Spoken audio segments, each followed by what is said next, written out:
అన్న ఈ రోపు తీసేస్తే ఈ రోపు తీసేయండి అన్న, ఈ రోపు తీసేయండి, కొంచెం జనాలు ఇటు వస్తారు.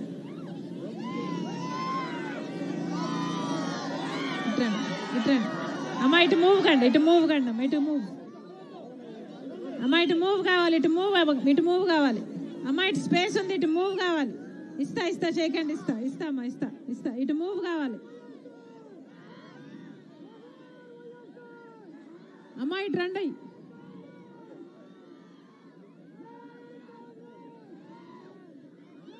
ఈ మైకు పట్టుకుని వాళ్ళని అటు రమ్మని చెప్పు. దయచేసి ఇక్కడ ఉన్న వాళ్ళందరూ స్టేజ్ ముందుకు రండి, దయచేసి రండి. బాబు ఇది తీసేనా, తీసేయండి, ఇది తీసేయమ్మా ప్లీజ్. ఇటు వచ్చేసి అందరూ ఇటు వచ్చేయండి ప్లీజ్, ఇటు వచ్చేయండి అమ్మా, ముందుకు వచ్చేయండి, డాష్ ముందుకు వచ్చేయండి, డాష్ ముందుకు వచ్చేయండి ప్లీజ్.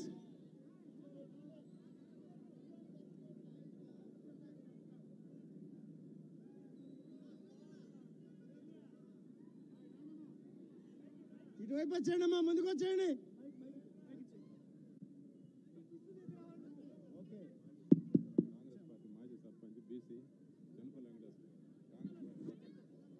చెక్ సరే.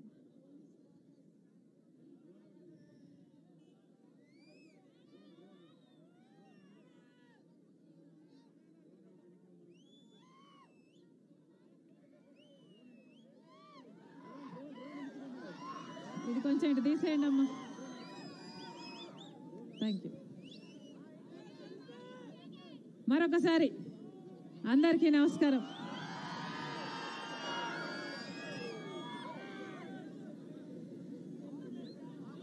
ఎన్నికలు వచ్చేసాయి అన్నా, మళ్ళీ ఎన్నికలు వచ్చేసాయి.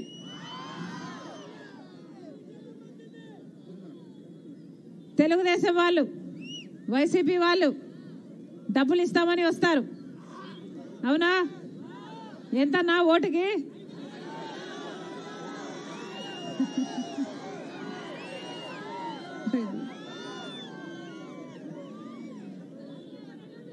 ఎంత ఇచ్చినా తీసుకోండి, తప్పు లేదు. కానీ ఓటు వేసేటప్పుడు ఒక్కసారి ఆలోచన చేయండి, ఎవరికి వేస్తున్నాము, ఎందుకు వేస్తున్నాము. మీ ఓటు వేసేది మీ భవిష్యత్తే కాదు, మీ బిడ్డల భవిష్యత్తు కోసం కూడా. మీ ఓటు అనేది మీ చేతుల్లో ఉన్న ఆయుధం, దాన్ని డ్రైనేజ్లో వేయకండి. ఓటు అనేది మంచి వాళ్లకు వేస్తేనే దానికి ఒక అర్థం, పరమార్థం. కాబట్టి ఒక్కసారి మనసు పెట్టి ఆలోచన చేసి ఓటు వేయండి. 5 సంవత్సరాలు అన్నా, మన రాష్ట్రం ఏర్పడి 10 సంవత్సరాలు అయింది. 5 సంవత్సరాలు తెలుగుదేశం పార్టీ అధికారంలో ఉంది. ఇప్పుడు 5 సంవత్సరాలు జగన్మోహన్ రెడ్డి గారు వైసీపీ అధికారంలో ఉన్నారు. 10 సంవత్సరాలు అయింది మన రాష్ట్రం ఏర్పడి. రాష్ట్రం ఏర్పడి 10 సంవత్సరాలు అయితే 10 సంవత్సరాలలో కనీసం పట్టుమని 10 కొత్త పరిశ్రమలు వచ్చాయా? ఒక్క అడుగైనా ముందుకు వేసామా అభివృద్ధిలో? పక్క రాష్ట్రాలన్నీ ముందుకు పోతున్నాయి, పక్క రాష్ట్రాలన్నీ వేగంగా ముందుకు పోతున్నాయి. కానీ మనం మాత్రం ఎక్కడ వేసిన గొంగలి అక్కడే ఉంది. మరి 10 సంవత్సరాలుగా మనం అభివృద్ధి చెందకపోతే పక్క రాష్ట్రాలన్నీ వేగంగా దూసుకుపోతుంటే వాస్తవానికి మనం 20 సంవత్సరాలు వెనక్కి వెళ్ళినట్టు. మనకేం అభివృద్ధి జరిగింది? 10 సంవత్సరాలుగా మనకేమొచ్చింది? ప్రత్యేక హోదా వచ్చుంటే ఒక్కొక్క నియోజకవర్గానికి 100 పరిశ్రమలు వచ్చేవి. ఎందుకంటే ట్యాక్స్ బెనిఫిట్స్, రాయితీలు అంత అద్భుతంగా ఉంటాయి కాబట్టి. ఒక్కొక్క నియోజకవర్గానికి 100 కొత్త పరిశ్రమలు వస్తే ఎంత అభివృద్ధి జరిగి ఉండేది, ఎన్ని ఉద్యోగాలు వచ్చుండేవి. కానీ 10 సంవత్సరాలలో మనకు ప్రత్యేక హోదా రాలేదు. పోనీ ఇండస్ట్రీస్ రాలేదు, పోనీ పోలవరం లాంటి ప్రాజెక్టులైనా వచ్చాయా, అన్ని పూర్తి చేసుకున్నామా అంటే అది కూడా కాలేదు. వ్యవసాయ పరంగా ముందుకు వెళ్ళామా అంటే అది జరగలేదు. పోనీ మనకు రాజధాని ఉందా? పక్కన బెంగళూరు ఉంది, చెన్నై ఉన్నాయి, అందరికీ అన్నీ ఉన్నాయి. మనకేముంది? చిప్ప. మనకేముంది? మనకేం మిగిలింది? గుండు సున్నా.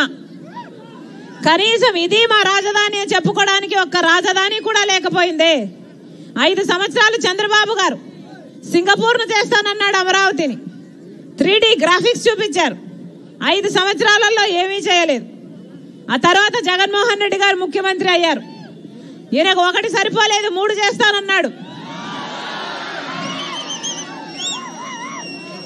పోనీ 3 చేశాడా అంటే 3 చేయలేదు. పోనీ 3 1 చేశాడా అంటే 1 అయిందా? ఇది మా రాజధాని అని చెప్పుకునేటట్టు 1 ఉందా? మరి అందరికీ తలెత్తుకొని చెప్పుకునేటట్టు రాజధానిలుంటే మనకు ఒక్క రాజధాని కూడా లేకపోయానే. బాధాకరం కాదా? మన బిడ్డలకు మనం ఏం మిగిలిస్తున్నామన్నా? మన బిడ్డలకు మనకు ఏమిస్తున్నాం? ప్రత్యేక హోదా లేదు, ఉద్యోగాలు లేవు, పోలవరం ప్రాజెక్టు లాంటి పెద్ద పెద్ద ప్రాజెక్టులు లేవు, కడపలో స్టీల్ ఫ్యాక్టరీ లేదు, ఇలా దుగ్గిరాజుపట్నం పోర్టు లేదు, స్పెషల్ ఎకనామిక్ ప్యాకేజ్ లేదు, రాజధాని లేదు. ఏముంది? చిప్ప ఉంది. ఇదే మిగిలింది.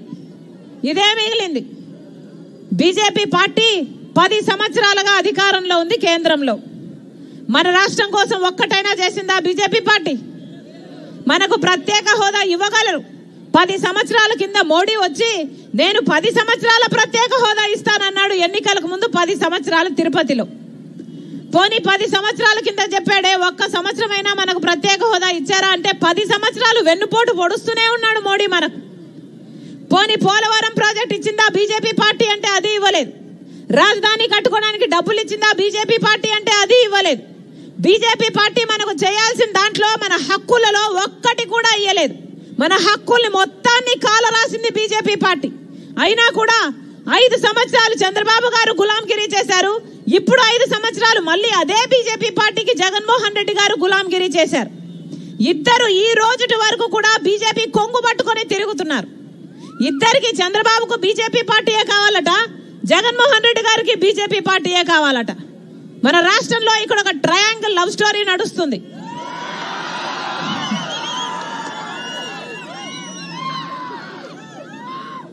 చంద్రబాబు గారు బీజేపీ మోడీకి, చంద్రబాబు గారికి మోడీతో ఒక పొత్తు, జగన్మోహన్ రెడ్డి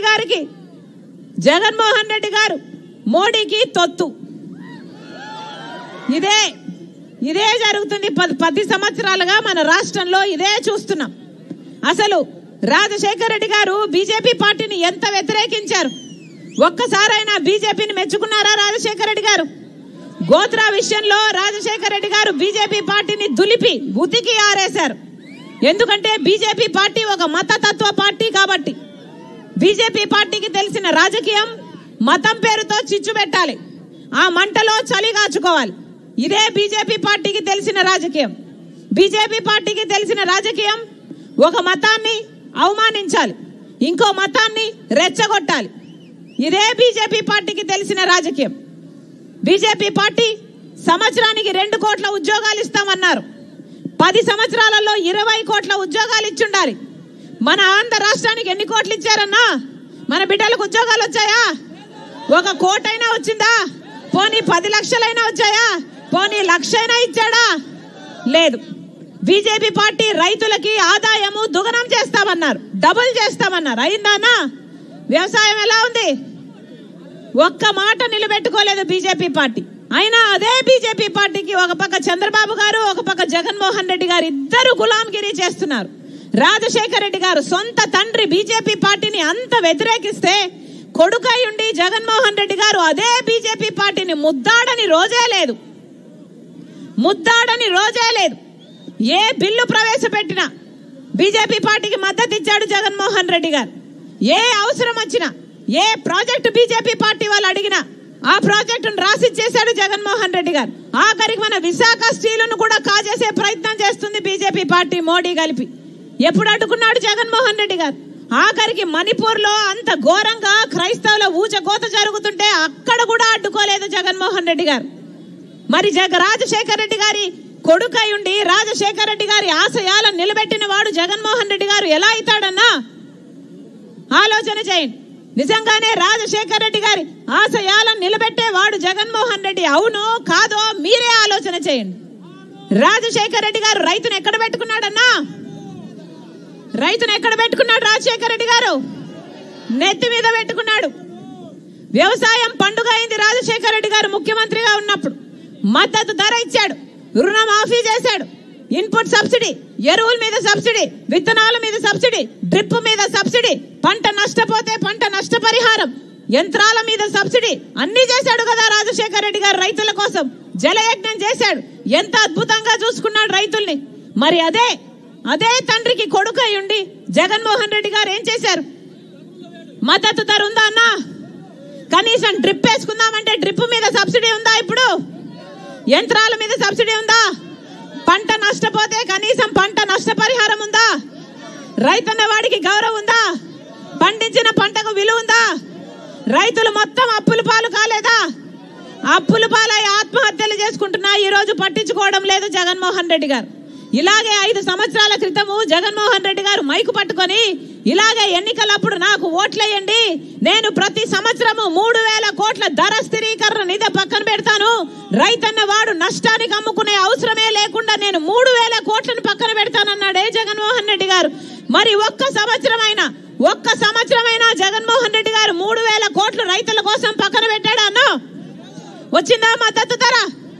ఇంకా ఏం చెప్పాడు? ఇలాగే మైకు పట్టుకొని 5 సంవత్సరాల క్రితం నేను 4,000 కోట్లు ప్రతి సంవత్సరము పంట నష్టపోతే పంట నష్టపరిహారానికి పక్కన పెడతానన్నాడు జగన్మోహన్ రెడ్డి గారు.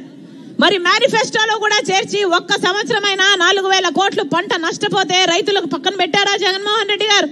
ఒక్కసారైనా ఈ 5 ఏళ్లలో పంట నష్టపోయారా? ఇదిగోండి డబ్బు అని ఇచ్చారా జగన్మోహన్ రెడ్డి గారు? మరి వీళ్ళ రాజశేఖర రెడ్డి గారి ఆశయాలను నిలబెట్టేది?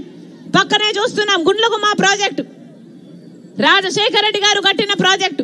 రాజశేఖర రెడ్డి గారు పూర్తి చేస్తే 1,00,000కు పైగా ఎకరాలకు నీళ్ళిచ్చే ప్రాజెక్టు. దాని ఈ 2 గేట్లు ఊడిపోయాయి 2 సంవత్సరాల క్రితం. కనీసం ముఖ్యమంత్రిగా ఉండి రాజశేఖర రెడ్డి గారు కట్టిన ప్రాజెక్టే, మరి దాని గేట్లైనా పెట్టగలిగాడా జగన్మోహన్ రెడ్డి గారు?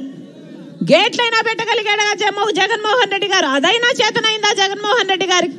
సొంత తండ్రి కట్టిన ప్రాజెక్టే గేట్లు ఊడిపోతే దాని గేట్లు పెట్టకపోతే ఈ రోజు నీళ్లు నిలువ చేసుకోలేక మొత్తం నీళ్లు వదిలేస్తున్నారు. ఆ ప్రాజెక్టు మొత్తం వృధా అయిపోయింది. ఇదేనా రాజశేఖర రెడ్డి గారి ఆశయాలను నిలబెట్టడం అంటే? రాజశేఖర రెడ్డి గారి ఆశయాలు నిలబెట్టడం అంటే రాజశేఖర రెడ్డి గారు బిడ్డలను ఎంత ప్రేమించాడో అంత ప్రేమించాలి. ఎలా ప్రేమించాడు? ఫీజు రీయింబర్స్మెంట్ ఇవ్వలేదా రాజశేఖర రెడ్డి గారు? ఏం చెప్పాడు రాజశేఖర రెడ్డి గారు? మీరు ఏది కావాలంటే అది చదువుకోండి, మీరు డాక్టర్ అవుతారా, మీరు ఇంజనీర్ అవుతారా, మీరు MBA చేస్తారా, మీరు MCA చేస్తారా, మీరు ఏది కావాలంటే అది చదువుకోండి, ప్రభుత్వం ఉచితంగా చదివిస్తుంది అని ఫీజు రీయింబర్స్మెంట్ పెట్టాడే రాజశేఖర రెడ్డి గారు. ఇప్పుడుందా?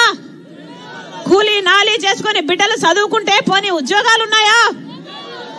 పరిశ్రమలే లేకపోయి ఉన్న పరిశ్రమలు కూడా మూతపడుతుంటే ఇప్పుడు ఉద్యోగాలు లేక చదువుకున్న బిడ్డలంతా 8,000 రూపాయలకు 10,000 రూపాయలకు చిన్న ఉద్యోగాలు చేసుకుంటున్నారు, లేకపోతే వలసలు పోతున్నారు.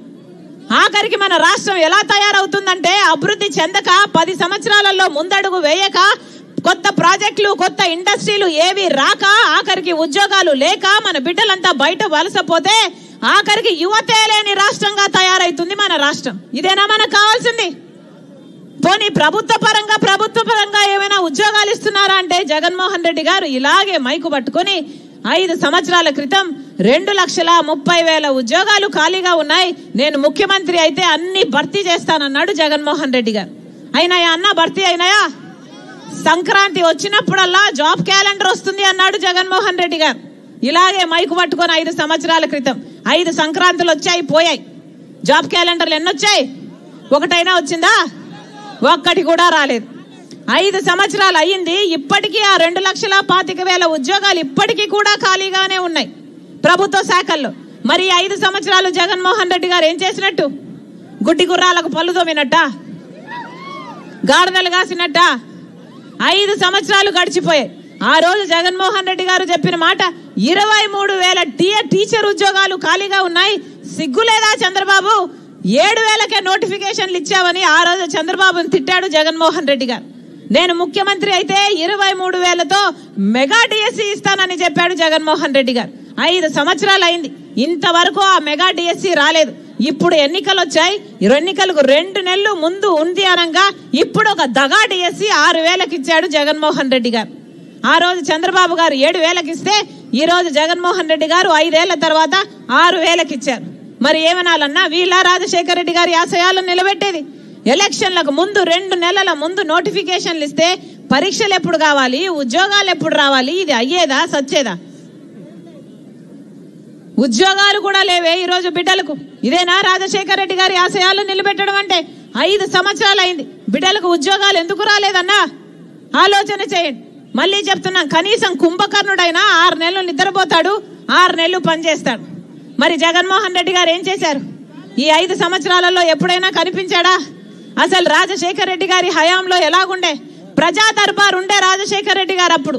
ప్రజా దర్బార్ అంటే ఎవరైనా, ప్రజల్లో ఎవరైనా సరే రోజుకు 1000 మంది రాజశేఖర రెడ్డి గారి దగ్గరికి నేరుగా వెళ్లేవారు.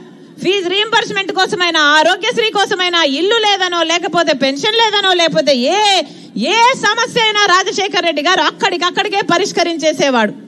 మరి జగన్మోహన్ రెడ్డి గారు ప్రజా దర్బారు లేదు కదా, ఆయన సొంత మినిస్టర్లకు, ఎమ్మెల్యేలకు కూడా అపాయింట్మెంట్ లేదు.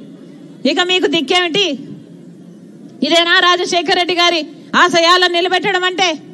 ఆలోచన చేయండి. పెద్ద పెద్ద కోటలు కట్టుకున్నారు, 5 సంవత్సరాలు ఎవరికీ కనిపించలేదు. ఇప్పుడు ఎన్నికలు వచ్చాయి కాబట్టి ప్రజలను ఎన్నికల్లో ఓట్లేసే యంత్రాలుగా చూస్తున్నారు కాబట్టి ఇప్పుడు సిద్ధమని బయలుదేరారు.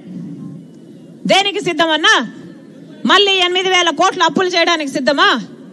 మళ్ళీ బీజేపీతో అక్రమ పొత్తు పెట్టుకోవడానికి సిద్ధమా? మళ్ళీ ప్రత్యేక హోదా, పోలవరము, రాజధాని బీజేపీ పార్టీకి తాకట్టు పెట్టడానికి సిద్ధమా? మళ్ళీ పూర్తి మద్యపాన నిషేధమని ప్రజలను మోసం చేయడానికి సిద్ధమా? 20 లక్షల ఇల్లులు కడతానని చెప్పి మళ్ళీ ప్రజలను మోసం చేయడానికి సిద్ధమా? అసలు రాజశేఖర రెడ్డి గారు మాట తప్పేవాడా, మడమ తిప్పేవాడా? మరి జగన్మోహన్ రెడ్డి గారు పూర్తి మద్యపాన నిషేధం చేస్తానని చెప్పలేదా అక్క? పూర్తి మద్యపాన నిషేధం చేస్తానని జగన్మోహన్ రెడ్డి గారు చెప్పారా లేదా? అయిందా? ఏం చెప్పాడు ఆ రోజు? నేను పూర్తి మద్యపాన నిషేధం చేయకపోతే అసలు నేను వచ్చి ఓట్లే అడగను మిమ్మల్ని అన్నాడే జగన్మోహన్ రెడ్డి గారు. మరి ఈ రోజు ఏ ముఖం పెట్టుకొని వచ్చి అడుగుతున్నారు ఓట్ల కోసం? ఆ రోజు చెప్పిన మాట నేను మేనిఫెస్టోలో పెడుతున్నాను పూర్తి మద్యపాన నిషేధం అని. మేనిఫెస్టో అంటే నాకు బైబిల్తో సమానము, ఖురాన్తో సమానము, భగవద్గీతతో సమానం అని చెప్పాడే జగన్మోహన్ రెడ్డి గారు. మరి అయిందా పూర్తి మద్యపాన నిషేధం? ఈ రోజు మద్యపాన నిషేధం కాలేదు కదా, ఆఖరికి జగన్మోహన్ రెడ్డి గారి సర్కారే ఈరోజు మద్యం అమ్ముతుంది. వాళ్ళు ఏది అమ్ముతే అదే కొనాలట, వాళ్ళు ఎంతకు అమ్ముతే అంతకే కొనాలట. పక్కన 60 రూపాయలు ఉంది పక్క రాష్ట్రాలలో, ఇక్కడ 200, 250 ఉందమ్మా, అదే నాసిరకం మందు అని మొత్తుకుంటున్నారు, ఖర్చు ఎక్కువ అవుతుంది.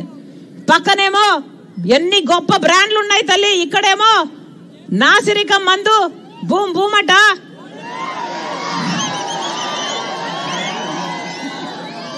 క్యాపిటల్ అట,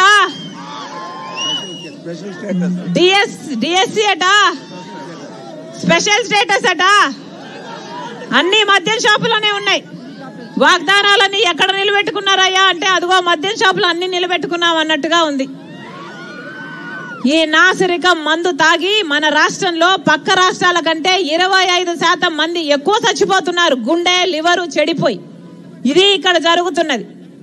ఒక పక్కేమో వైన్ మాఫియా, ఇంకో పక్కేమో మైన్ మాఫియా, ఇంకో పక్క ల్యాండ్ మాఫియా, శాండ్ మాఫియా.